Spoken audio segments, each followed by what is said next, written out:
Bismillahirrahmanirrahim. Alhamdulillahirabbil alamin wa bihi nasta'in ala umurid dunya waddin. Wassalatu wassalamu ala sayyidina Muhammadinil amin wa ala alihi wa sahbihi ajma'in. Qala al-musannif al-imam hujjatul Islam Abu Hamid Muhammad bin Muhammad al-Ghazali rahimahullah wa nafa'ana bi ulumih. Wa qala Isa alaihi salam tuba li'ainin namat wa la tahummu bi ma'siyatin wa antabahat ila ghairi ismin. Wa qala Abu Hurairah yub'atsuna yawmal qiyamah ala qadri niyyatihim. Wa kana al-Fudail ibn Iyad idza qara'a wa la nabluwannakum hatta na'lama al-mujahidin minkum was-sabirin wa nabluwa akhbarakum yabki wa yuraddiduha wa yaqulu in balawtana fadahtana wa hatakta astarana. Wa qala al-Hasan innama khalada ahlul jannati fil jannah wa ahlun nari fin nar bin nijat. Wa qala Abu Hurairah maktubun fit Taurat ma urida bihi wajhi fa qaliluhu katsir wa ma urida bihi ghairi fa katsiruhu qalil. Wa qala Bilal bin Sa'din innal 'abda la yaqulu qawla mu'min fala yada'uhu Allah azza wa jalla wa qawlahu hatta yanzura fi amali fa idza amila lam yada'uhu Allah hatta yanzura fi wara'ihi fa in tawarra'a lam yada'uhu hatta yanzura madza nawa fa idza salahat niyyatuhu fa bil hari ay yusliha ma duna dzalik fa idzan imadul a'mal an-niyyat fal amalu muftakirun ila niyyah liyasira biha khaira wan niyyatu bi nafsiha khair wa in ta'azzara al-'amalu bi'aikin ila akhir. Makna daripada kalam al-Imamul Ghazali rahimahullah wa nafa'ana bi ulumih. Nabi Isa alaihi salam bersabda, berbahagialah, beruntunglah artinya bagi mata yang tidur dan tidak bercita-cita dengan perbuatan maksiat. Artinya beruntung orang yang tidur sedangkan dia sebelumnya itu tidak ada merencanakan untuk berbuat sesuatu maksiat. Beruntung orang yang guring sebelum guring itu kadada niatnya, kadada rencananya hendak berbuat maksiat kaina bangun guring. Nah itu beruntung. Berbahagialah mata yang tidur dan tidak bercita-cita dengan perbuatan maksiat dan terbangun kepada tidak perbuatan dosa.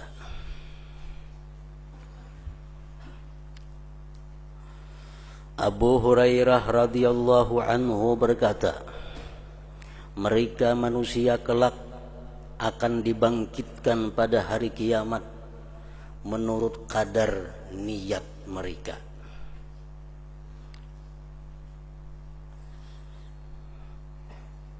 Di akhirat kita akan dikumpulkan dengan orang-orang yang sesuai dengan niat kita di dalam dunia. Orang yang tidur di atas tilam yang empuk, orang yang guring di tilam nang kandal lalu mati. Begitu mati di akhirat dia dikumpulkan dengan orang-orang syahid. Padahal matinya bukan di medan perang. Tapi ternyata di akhirat dikumpulkan bersama syuhada, orang-orang mati syahid. Ternyata orang tersebut punya niat yang kuat bahwa dia ingin sekali untuk menjadi orang yang syahid apabila ada kesempatan untuk berjuang fi sabilillah. Nah, jadi bukan perbuatannya di akhirat itu. Allah membangkitkan manusia itu menurut kadar niat mereka. Andai kata ada perang sabilillah, aku umpat dan aku kepingin mati di sabilillah. Cuma kada ada orang berperang, niat sudah ada. Nah, satu malam dia meninggal dunia di rumah, itu orang di sisi Allah sebagai syahid. .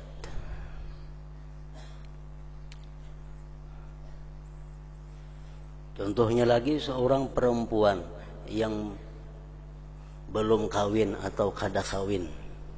Seorang perempuan yang kada kawin ini mati.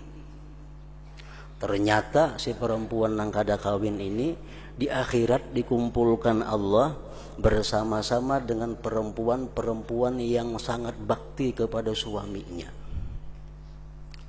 Dan dalam dunia kada pernah kawin. Kenapa di akhirat berkumpul lawan perempuan-perempuan yang bakti lawan suaminya? Ternyata perempuannya dalam dunia dia punya niat yang kuat. Andai kata aku kena dikawini orang, andai kata aku jadi bini, aku akan jadi bini nang bakti kepada laki. Nah, orang kada tenang handaknya mati pada hulunya. Mati pada hulu.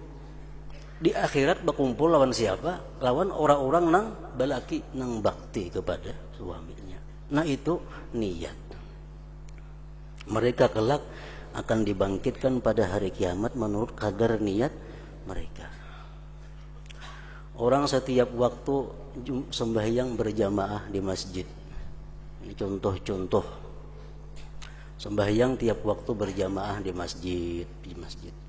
Begitu sampai mati di akhirat kadada catatan amal sembahyang berjamaah di masjid itu. Padahal zuhur asar di masjid sembahyang. Kenapa kadada? Oh sekalinya ke masjid tuh salajur ke pasar benar aja. Karena tokonya parak masjid, tokonya kada jauh masjid, kada jauh ya sembahyang zuhur berjamaah. Sembahyang asar berjamaah, bukan ke masjid tujuannya, kada mulai rumah ke toko. Buktinya apa? Buktinya andai katanya kada ke toko, sembahyang kada berjamaah di rumah. Nah itu bukti bahwa ke masjid itu salajur menyalajur. Jakanya bujur-bujur orang ini ketujuh berjamaah, walaupunnya di rumah kada turun ke toko, tatapnya berjamaah ke masjid sembahyang. Nah ini bukti bahwa inya sembahyang berjamaah itu karena menjunjung perintah Allah, bukan karena salajur menyalajur. Nah, kadada dalam catatan amal. Karena sekalinya niatnya kadada. Niatnya. Orang menuntut ilmu 2-3 kali seminggu. Menuntut ilmu 2-3 kali seminggu. Begitu mati kadada catatan amal, maka mengaji 2-3 kali seminggu. Oh sekalinya mengaji selajur matahari anak bana aja di sekolah di sini. Begitu anaknya ampe juga mengaji. Nah kada ada catatan amalnya, sekalinya selajur saja. Nah mereka kelak akan dibangkitkan pada hari kiamat menurut kadar niat mereka. Al-Fudail bin Iyad apabila membaca ayat walanabluwannakum hatta na'lamal mujahidina minkum was-sabirina wa nabluwa akhbarakum. Arti ayat itu dan sesungguhnya dan sungguh kami benar-benar menguji kamu, jar Tuhan. Sungguh kami benar-benar menguji kamu agar kami mengetahui orang-orang yang berjihad dan bersabar di antara kamu, dan agar kami menyatakan baik buruknya hal ehwalmu. Fudail bin Iyad apabila membaca ayat itu maka ia menangis dan mengulang-ulangi membaca ayat tersebut dan berkata, sesungguhnya Engkau ya Tuhan kalau menguji kami, niscaya Engkau membuka kejelikan kami. Kalau Engkau tuh bujur-bujur menguji kami nyata kada lulus. Niscaya Engkau membuka kejelikan kami dan merusak tutupan-tutupan kami. Maksudnya tutupan-tutupan keaiban kami. Al-Hasan berkata, sesungguhnya penghuni surga kekal di surga dan penghuni neraka kekal di neraka disebabkan niat. Macam kita punya niat beribadah kepada Allah, patuh kepada Allah, seumur berapakah diberi Allah? Walaupun kita diberi Tuhan umur sampai hari kiamat, tetap kita patuh kepada Allah. Niat kita macam itu kan. Nah oleh karena itu kita andai kata ke surga, kita mati kekal dalam surga. Kenapa? Karena niat kita kekal dahulu dalam dunia. Nah orang-orang kafir pun macam itu juga. Orang kafir itu menyembah berhala 50 tahun, mati 50 tahun menyembah berhala, tapi di nerakanya kekal. Kenapa? Karena hatinya sudah bertunggu. Andai kata dia sepanjang masa diberi umur, dia akan tetap menyembah berhala. Nah, jadi niat. Sesungguhnya penghuni surga kekal di surga dan penghuni neraka kekal di neraka disebabkan niat tadi.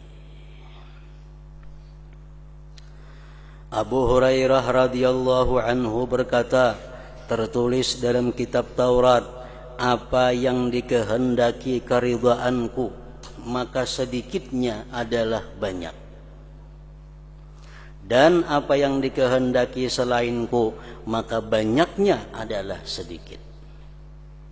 Amal perbuatan yang walaupun kecil, tapi dengan tujuan mencari keridhaan Allah, walaupun amalnya sedikit, tapi nilainya sangat besar di sisi Allah subhanahu wa ta'ala. Amal yang banyak, tapi niatnya karena Allah, menjadi sedikit. Dan apa yang dikehendaki selainku, maka banyaknya itu amal adalah sedikit hukumnya di sisi Allah subhanahu wa ta'ala. Bilal bin Sa'ad berkata, sesungguhnya hamba itu mengatakan perkataan seorang mukmin, maka Allah tidak meninggalkannya dan perkataannya, sehingga dia melihat pada amal perbuatannya. Kita berkata seperti perkataan orang beriman. Contohnya kayak apa? Jari kita berkata dengan hati kita dan lisan kita, kita berkata bahwa aku andai kata mempunyai duit 100.000, maka akan aku berikan kepada orang fakir miskin 50.000 sadan aku. Nah perkataan kita itu tidak akan ditinggalkan Allah, tidak akan dihapuskan Allah. Perkataan itu tidak akan disia-siakan oleh Allah. Bila aku dapat duit 100.000, 50.000 disedekahkan untuk fakir miskin. Nah perkataan seperti itu, perkataan orang yang beriman, Allah tidak akan meninggalkan itu, sehingga dia melihat pada amal perbuatannya. Jadi perkataan itu dicatat oleh Allah, dicatat, ditulis, sampai inya kena beramal seperti itu. Apabila ia beramal, dapat 100.000 duit, disedekahkannya 50.000 untuk fakir miskin, 50.000 sagan inya, maka Allah tidak meninggalkannya. Dicatat oleh Allah, inya sudah berniat tadi, inya sudah melakukan, dicatat. Allah tidak akan meninggalkannya, sehingga dia melihat kepada sehingga dia melihat pada waraknya. Waraknya orang ini macam apa? Waraknya orang ini macam apa? Duit yang diberikannya dari apa hasilnya? Duit yang diberikan disedekahkannya dapat dari mana? Nah, Allah selidiki itunya, Allah ketahui itunya. Apabila ia wara, ternyata duit 100.000 duit yang baik, yang halal, nah, maka Allah tidak meninggalkannya. Allah catat lagi bahwa ini adalah duit dari hasil yang halal, maka Allah tidak meninggalkannya, sehingga dia melihat kepada apa yang ia niatkan. Nah terakhir, yang ia niatkan apa? Kalau niatnya baik, maka sepantasnya bahwa dia akan memperbaiki apa yang kurang dari yang demikian itu. Nah jadi kalau kita berniat sesuatu perbuatan yang baik, dicatat 1 oleh Allah. Begitu sampai kepada kenyataannya, kita perbuat sesuai niat, dicatat 10. Nah, 1 lawan 10 ini jadi berhasil, jadi simpanan kita apabila kita wara. Apabila kita dalam kehidupan ini menjauhi yang diharamkan oleh Allah Subhanahu wa taala. Kita berniat malam ini sembahyang 11 rakaat. Dicatat 1 oleh Allah. Sampai tengah malam sembahyang 11 rakaat. Dicatat lagi 10 oleh Allah. Apakah 1 dan 10 itu menjadi simpanan kita sampai hari kiamat kaina? Tergantung waraknya kita. Nah, kalau kita ini hidup tidak bersifat wara, artinya nang halal dimakan dipakai, nang haram mau makan mau dipakai, nang halal mau, kada ada urusan halal haram bagi orang ini sama. Bila dia wara, itu ada harapan untuk diterima oleh Allah. Bila kada wara, orang ini sebagaimana perkataan Ibnu Umar radhiyallahu anhu, "Law shallaitum hatta takunu kal hanaya wa sumtum hatta takunu kal autar, lam yataqabbalillah minkum illa bi wara'in hajiz." Andai kata kamu sembahyang sehingga kamu itu bungkuk seperti busur panah. Orang memanah itu kan bingkuk lonan sininya, bingkuk. Awak kita bungkuk katuhukan sembahyang. Dan jikalau kamu puasa sehingga kamu kurus kering seperti tali awak puasa, Allah tidak akan menerima yang demikian daripada kamu kecuali dengan wara. Orang wara pastikah diterima oleh Allah? Belum tentu juga. Kalau niat waraknya itu kada bujur pulang.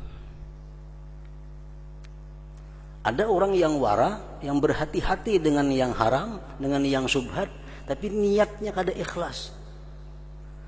Niatnya supaya dikatakan orang bahwa dia wara, supaya dikatakan orang bahwa dia apik dalam mengambil yang tidak jelas hukumnya. Nah, ini niat waraknya kada bujur. Waraknya bujur, niat waraknya kada bujur. Nah, itu pun juga kada akan dihiraukan oleh Allah Subhanahu wa taala.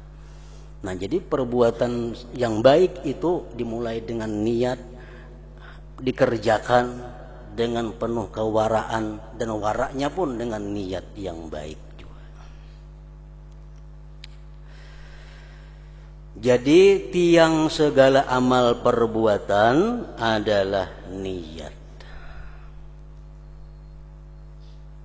Tiang segala amal perbuatan adalah niat. Maka amal perbuatan itu memerlukan kepada niat agar amal itu dengan niat menjadi baik. Dan niat itu sendiri adalah baik. Niat yang baik itu sudah baik berdahulu. Walaupun amal perbuatan itu terhalang dengan sesuatu halangan, tapi karena dia punya niat, itu sudah baik. Kemudian penjelasan tentang hakikat niat. Macam apa yang dimaksud dengan niat itu, supaya niat ngarannya. Apakah cita-cita termasuk niat? Apakah keinginan termasuk niat? Nah, macam apa dimaksud dengan niat? Ujar Nabi, niyatul mu'min khairun min amalihi. Niat orang yang beriman itu lebih baik daripada amalnya. Macam apa dimaksud dengan niat? Ketahuilah bahwasanya niat,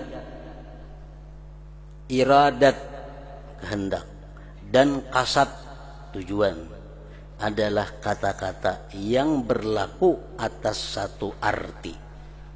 Kurang lebih artinya niat, kehendak lawan tujuan. Yaitu keadaan dan sifat bagi hati. Niat itu sifat. Niat itu sifat. Niat itu kada ada bendanya, bukan zat. Nah, niat itu sifat.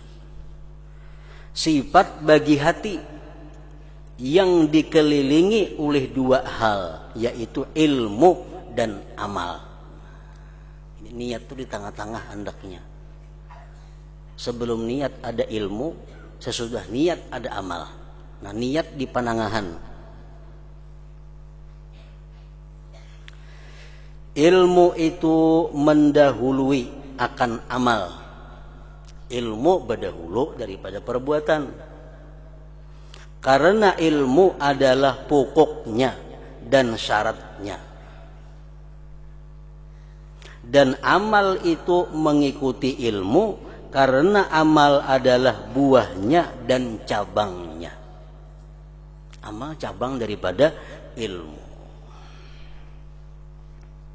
Demikian itu karena setiap amal perbuatan, maksudnya perbuatan setiap gerak dan diam adalah berdasarkan kemauan sendiri. Maka ia tidak sempurna kecuali dengan tiga hal, yaitu ilmu, kehendak atau niat, dan kemampuan. Jadi amal perbuatan kada akan bisa sempurna kalau kada ada tiga hal. Pertama ilmu, kedua niat atau kehendak, yang ketiga kemampuan. Tiga itu hanya terjadi satu perbuatan. Contohnya, orang mengetahui bahwa bersedekah itu adalah baik. Tahu. Ganjarannya surga. Macam-macam. Sudah diketahuinya. Tahu. Itu sebuting syaratnya. Tapi inya kada hendak. Tahu sembahyang tahajud baik, tahu. Tapi inya kada hendak. Adalah terjadi sedekah, adalah terjadi tahajud, kada ada. Kenapa? Karena modalnya hanya sebuting tahu aja, ilmu aja. Kehendaknya kada ada, kada kawa. Jadi amal perbuatan itu terjadi dengan sempurna dengan himpunan tiga perkara. Pertama ilmu. Nah, ilmu sudah tahu bahwa bersedekah itu baik, nuntut ilmu itu baik, bangun tengah malam itu baik, sembahyang berjamaah itu baik. Yang kedua hanya kehendak. Kehendak. Niat.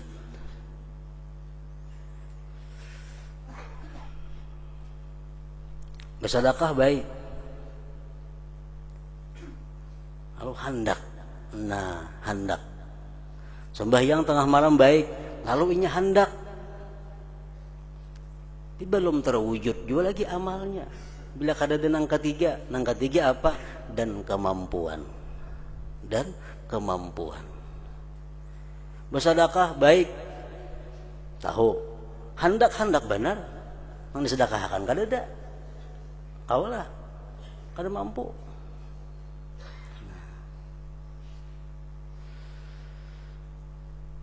Jadi dengan tiga himpunan ini akan terjadi satu perbuatan yang sempurna.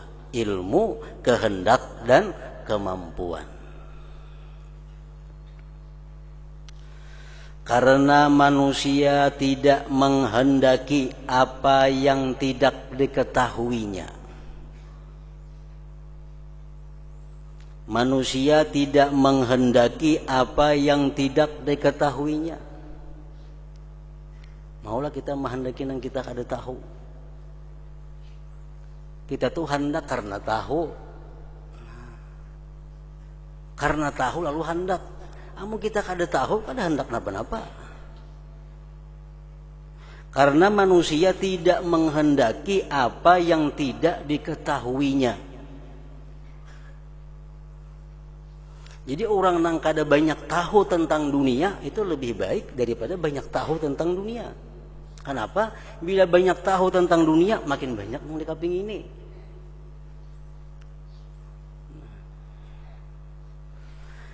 Maka tidak boleh tidak untuk mengetahuinya. Ilmu dahulu artinya pengetahuan.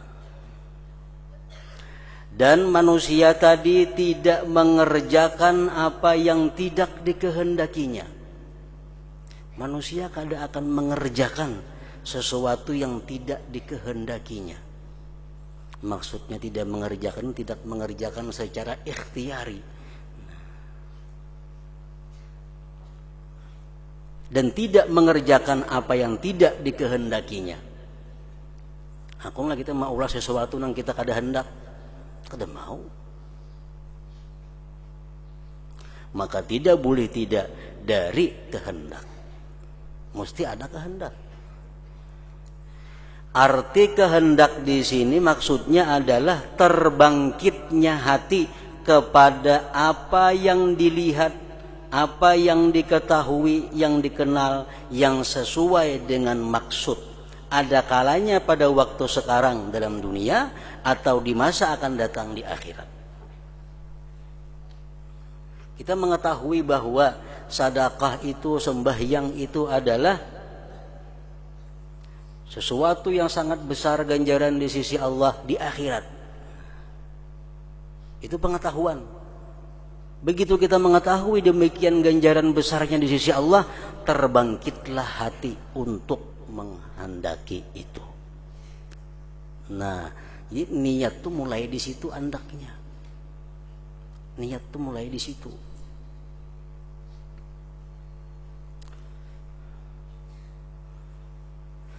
Maka manusia diciptakan di mana sebagian perkara cocok dengannya dan sesuai dengan maksudnya. Allah menciptakan perkara-perkara ada yang sesuai dengan maksud kita, sesuai dengan keinginan kita. Contohnya sihat. Semuaan manusia kepingin sihat. Mampu. Manusia kepingin jadi orang yang mampu. Dan sebagian perkara Allah ciptakan berselisih dengannya. Sakit. Nah, itu kada cocok lawan kita. Susah. Itu kada cocok lawan kita. Kada kepingin kita. Nah, jadi Allah menciptakan hal-hal, perkara-perkara ada yang kita katujui, ada yang kita kada katuju. Nah, maka ia memerlukan kepada menarik perkara yang sesuai, yang cocok kepada dirinya, dan menolak yang mendatangkan bahaya yang bertolak belakang dari dirinya. Lalu si manusia ini berusaha untuk mengambil nang cocok lawan dirinya, menghindari, menjauhi nang kada cocok lawan dirinya. Manusia berusaha agar dia sehat, agar dia kaya, agar dia berilmu. Berusaha untuk menarik itu.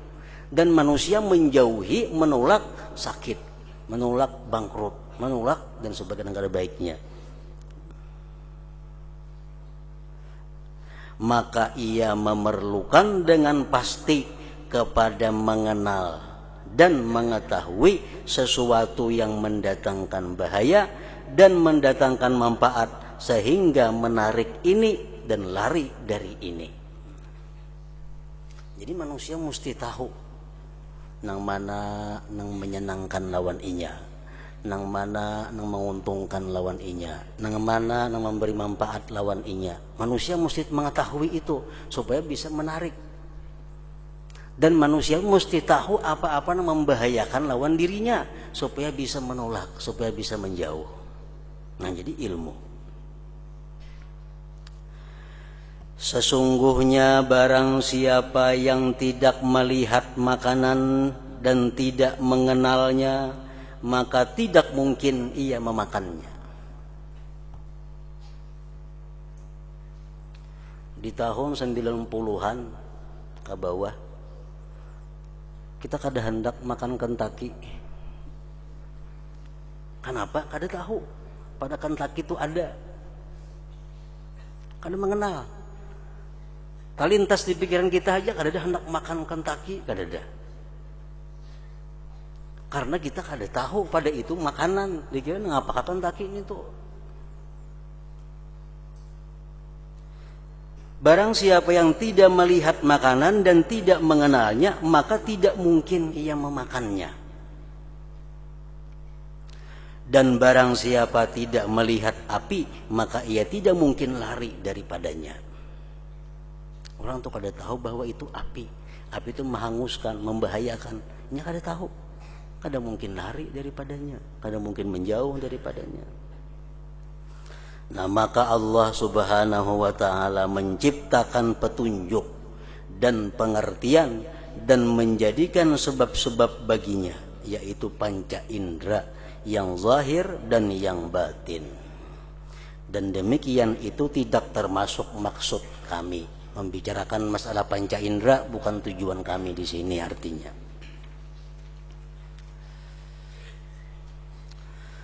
Kemudian jikalau ia si manusia itu melihat makanan, kita ini melihat makanan dan tahu bahwa makanan itu cocok baginya. Kita melihat ada makanan, wah ini pas ketujuh aku. Maka demikian itu tidak cukup baginya untuk memakannya. Kita tahu pada itu makanan yang nyaman dan kita hendak tamakanlah, belum tamakan lagi. Kenapa? Karena hanya tahu lawan hendak saja. Tidak cukup baginya untuk memakannya. Selama padanya tidak ada kecenderungan padanya, keinginan padanya, dan syahwat baginya yang mendorong kepadanya.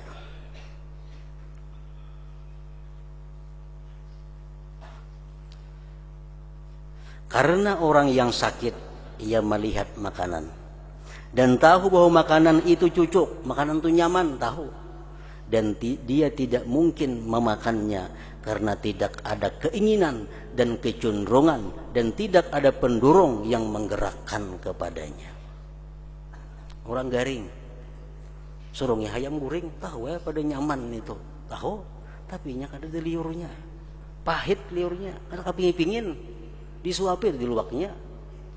Padahal tahu pada itu makanan yang nyaman, cuma karena inya kada ada kehendak yang membangkitkan dirinya, kada ada nafsunya, kada makan inya. Nah, maka Allah Ta'ala menciptakan bagi manusia kecenderungan, keinginan, dan kehendak. Maksudnya kecenderungan pada dirinya kepada makanan itu dan menghadap dalam hatinya kepadanya. Kemudian demikian tidak cukup baginya. Ada makanan yang nyaman, tahu kita pada nyaman, dan hendak makan ada, dorongan kuat hendak makan itu, belum tentu kita kau makan. Duitnya kada ada nukar kau lah. Beli berada melihat di warung nah, gana-gana wadai iwak, hendak duitnya kada ada kemampuan, kada kau makan. Orang garing tadi mulai kehendaknya sudah kada ada. Ada ini kehendaknya ada, cuma kemampuannya kada ada. Maka banyak sekali orang yang menyaksikan makanan, berkeinginan padanya, berkehendak memakannya, hal keadaannya lemah daripadanya karena keadaannya lumpuh umpamanya. Maka diciptakan baginya kemampuan dan anggota badan yang bergerak sehingga dengannya sempurna memakannya. Nah, itulah perbandingannya ibadah yang kita lakukan. Pertama dasarnya adalah kita mengetahui dahulu bahwa ibadah itu perlu. Ibadah itu memberikan manfaat yang luar biasa kepada kita. Nah, dengan itu diharapkan akan timbul kita keinginan, kebangkitan hati untuk melaksanakan itu. Dan kita pulang minta kepada Allah kemampuan untuk melaksanakan ibadah itu. Nah, bila kita kumpul tiga, pengetahuannya ada, kehendaknya ada, kemampuannya ada, terlaksanalah satu ibadah, satu perbuatan. Anggota badan itu tidak bisa bergerak kecuali dengan kemampuan, dan kemampuan itu menunggu pendorong yang membangkitkan. Kan kemampuan itu menunggu pendurung. Dan pendurung itu menunggu ilmu dan ma'rifat pengetahuan atau dugaan dan i'tikad. Belirit aja nih tuh. Kemampuan kada akan timbul kalau kita kada berkehendak. Berkehendak kada akan timbul kalau kita kada tahu. Kalau kita kada tahu. Jadi manusia-manusia yang kada beribadah itu macam-macam. Manusia yang kada sembahyang, manusia yang kada taat lawan Allah. Ada yang memang inya kada tahu. Lalu kada ada kepingin. Lalu kada ada kemampuannya. Ada yang tahu. Cuma pengetahuan itu kada sampai kepada memberikan kehendak. Kada sampai memberikan minat, membangkitkan. Ada yang tahu hendak tapi kada mampu. Nah, jadi orang meninggalkan ibadah itu salah satu antara tiga itu. Kita kada sembahyang malam, padahal tahu. Padahal hendak, cuma bila malam teguringan, bangun siang sudah kada kawa. Ada macam itu. Ada yang memang kada tahu pada malam tu baik, jadi kada ada minat, kada ada kehendak, karena kada tahu. Macam-macam.